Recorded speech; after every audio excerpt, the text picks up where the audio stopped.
So after working on the gates inside there for weeks and months, it's a great kind of relief to see them actually getting out onto site, that we're moving on to the next phase of the gate installation from when they were first measured, manufactured, and now this is the next stage when they leave the workshop heading down to site for fitting.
The lock gates only have a certain life with the timber and the steel in them. With the water fluctuating up and down, it's wet sometimes and it's dry sometimes, so rot will set in and rust will set in, so we have to keep an eye on the gates and to change them then when any signs of deterioration show up. So having been here for a few days, today we are taking out the second gate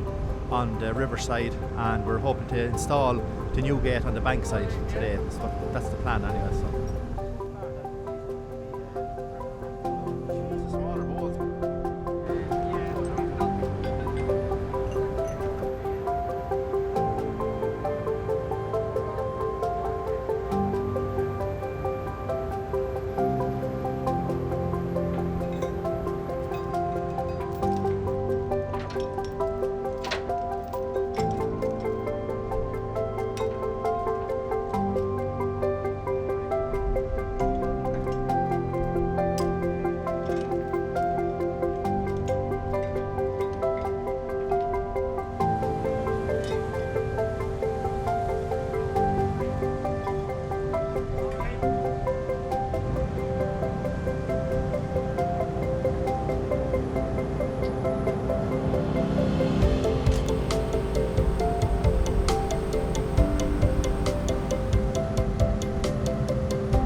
When we measure these gates, then we make any changes that we feel need to be made when they're measured, as in sometimes we might raise the height of the swing beams to leave it easier for the lock keepers, that they're not bending down, or when they're opening and closing the sluices, that the height's a bit easier for them, a bit easier on their back, and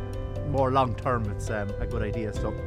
when we get on site, then we check the old sizes to the new sizes when the old gate's out, so we know where we're heading and what kind of work is ahead,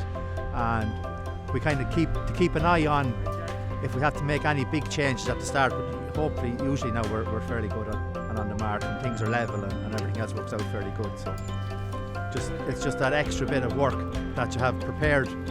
especially on the Barrow here where we're working in the water. Usually we've the chambers dried out, but with the river fluctuating in height, we're doing this in the water, so we kind of get as much measurements as we can off the old gates and take little by little then as we go to get them fit in.